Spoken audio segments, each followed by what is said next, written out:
Un simple bijou, 2 demi-cercles d'or, un tournevis et une promesse d'amour éternel. Voilà ce qu'est, en apparence, le bracelet Cartier Love. Mais derrière son design élégant se cache une histoire bien plus sombre, une controverse qui alimente débats et fantasmes depuis plus de 50 ans. À première vue, ce bijou symbolise la passion. Mais en réalité, certains l'appellent le bracelet de l'esclavage moderne. Pourquoi ? Parce qu'une fois fixé au poignet, il ne peut plus s'enlever sans l'outil fourni. Résultat, celui qui l'offre détient aussi le pouvoir de le retirer. Ou pas. Alors, est-ce vraiment un symbole d'amour ou bien une métaphore troublante d'enfermement et de possession ? Aujourd'hui, nous allons plonger dans les coulisses de l'un des bijoux les plus célèbres et les plus controversés du monde. Et ce que nous allons découvrir risque bien de changer à jamais votre regard sur Cartier, le luxe, et même sur l'amour. Nous sommes à la fin des années 1960, dans un New York vibrant, libéré, où l'amour se vit sans barrière. Mais dans ce contexte de révolution sociale, un jeune designer italien, Aldo Cipulo, imagine un bijou radicalement différent. Son idée ? Créer un bracelet qui ne se glisse pas simplement au poignet, mais qui se visse. Un bijou qui exige un rituel, presque une cérémonie. L'outil ? Un petit tournevis. Lorsque Cartier dévoile le bracelet Love en 1969, le choc est immédiat. C'est audacieux, provocateur, presque transgressif. Ce n'est pas un bijou que l'on met et retire à volonté. C'est un engagement, une prison dorée ou une preuve ultime de loyauté. Et ce n'est que le début. Très vite, le bracelet séduit les couples les plus célèbres, de Liz Taylor à Richard Burton, en passant par Sophia Loren. Il devient un emblème de passion, mais aussi un symbole d'appartenance. Car derrière l'élégance de son design, le message est clair. Si tu m'aimes, tu portes mes chaînes. À première vue, ce n'est qu'un détail. Un petit tournevis doré, fourni avec chaque bracelet. Mais c'est lui qui fait toute la différence. Pour mettre ou retirer le Cartier Love, impossible de le faire seul. Il faut l'intervention de quelqu'un d'autre. Résultat, le bijou n'est pas seulement un accessoire, c'est un pacte. Celui qui offre le bracelet détient symboliquement la clé. C'est ici que naît la polémique. Certains y voient une preuve d'amour absolu. Je suis à toi, et toi seul peux m'en libérer. Mais d'autres y voient une métaphore inquiétante. Une soumission volontaire, une forme de captivité émotionnelle. Et voici le plus surprenant. Cartier a utilisé cette ambiguïté comme une force marketing.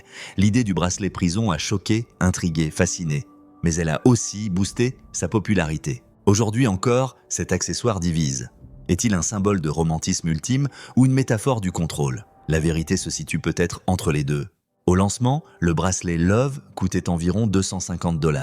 Aujourd'hui, son prix oscille entre 7 000 et 50 000 € selon les matériaux. Une inflation spectaculaire, mais parfaitement orchestrée. Car au fil du temps, Cartier a transformé ce bijou en symbole de statut social. Le porter, c'est afficher au monde non seulement son amour, mais aussi sa richesse. Et ce n'est pas tout. Le prix élevé agit comme un filtre. Il exclut la majorité et réserve le bijou à une élite capable de l'assumer. Plus qu'un symbole d'amour, il devient un signe d'appartenance à une classe sociale supérieure. Mais voici le paradoxe. Derrière ce prix, la valeur réelle du métal reste dérisoire. Ce que vous payez, c'est le mythe Cartier, l'histoire, la rareté. Et bien sûr, l'illusion de posséder un amour éternel. Et si le prix lui-même faisait partie du piège ? Le succès du bracelet. Love ne repose pas uniquement sur son design. Il s'appuie sur une arme redoutable, les célébrités. Dès les années 1970, Cartier offre le bijou à des couples iconiques. Liz Taylor et Richard Burton, Sophia Loren et Carlo Ponti, ou encore Ali MacGraw et Steve McQueen. Tous portent fièrement le bracelet et affichent au monde leur amour visé à l'or. Et voici le plus surprenant. Ce marketing subtil transforme le bijou en phénomène culturel. Rapidement, il devient un must-have pour les stars, puis pour les élites mondiales. Aujourd'hui encore, de Kylie Jenner à Meghan Markle, le bracelet Love brille aux poignets les plus influents. Mais ce n'est pas tout. Les réseaux sociaux amplifient encore son aura. Chaque photo d'une célébrité portant le bijou ajoute une couche de désir collectif. Résultat, le bracelet Cartier Love n'est plus seulement un accessoire. Il devient une déclaration publique. Je suis aimé, je suis riche, je suis unique. C'est ici que le bracelet divise le plus. Pour certains, il incarne le romantisme absolu, un symbole indestructible d'engagement, une preuve tangible d'un lien éternel. Mais pour d'autres, il incarne l'exact opposé, une métaphore moderne de l'esclavage. Porter un bijou que l'on ne peut retirer sans autorisation, n'est-ce pas une forme de possession ? Et voici le plus choquant. Certains critiques affirment que le message implicite est dangereux. Il pourrait normaliser une vision déséquilibrée des relations où l'un détient le pouvoir sur l'autre. Cartier, évidemment, s'en défend. Pour la maison, il s'agit d'un symbole romantique, d'un objet à vie, conçu pour être porté en permanence. Mais la frontière entre passion et contrôle reste mince. Et si c'était justement cette ambiguïté qui nourrissait le succès du Love? Un bijou qui captive parce qu'il dérange, un symbole qui fascine parce qu'il inquiète. Si cette vérité vous choque, imaginez la suite. Abonnez-vous, likez et commentez pour ne rien manquer.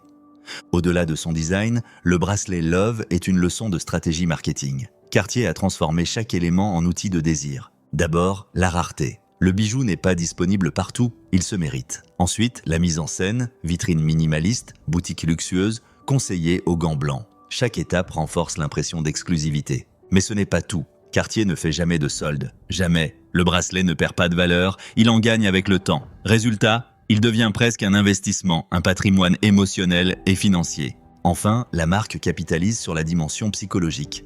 Le bracelet est présenté comme une prison volontaire, un pacte amoureux qu'on ne peut briser. Un message fort, dérangeant, mais terriblement efficace. Et c'est peut-être là le plus grand secret du Love. Il ne se contente pas d'orner un poignet, il marque l'esprit à jamais. Alors, pourquoi ce bracelet continue-t-il de séduire après plus d'un demi-siècle? Pourquoi tant d'hommes et de femmes acceptent-ils de payer une fortune pour une chaîne dorée au poignet? La réponse est simple et choquante. Le Love n'est pas un bijou, c'est un mythe. Un mythe qui mélange désir et crainte, passion et dépendance. Un objet qui joue avec la psychologie humaine en transformant une contrainte en symbole romantique. En réalité, le bracelet fascine parce qu'il dérange. Il incarne à la fois l'amour éternel et la perte de liberté. Il est à la fois bijou et métaphore, accessoire et prison dorée. Et c'est précisément cette ambiguïté qui le rend si puissant. Car dans le luxe, rien n'est plus irrésistible qu'un objet qui suscite à la fois envie et malaise. Le vrai secret du Cartier Love, c'est qu'il nous confronte à notre propre vision de l'amour. En apparence, le Cartier Love est un simple bracelet. Mais en vérité, il est bien plus que cela. Il est le miroir de nos fantasmes, de nos peurs, de nos contradictions. Pour certains, il symbolise la passion la plus pure. Pour d'autres, il reflète une forme de servitude moderne. Une chose est sûre, il ne laisse personne indifférent.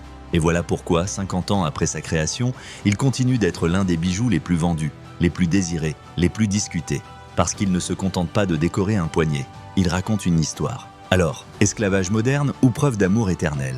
À chacun sa vérité. Si cette plongée dans l'univers secret du Cartier Love vous a captivé, abonnez-vous, likez et laissez un commentaire. Car ce n'est que le début, d'autres révélations exclusives sur les plus grandes icônes du luxe vous attendent.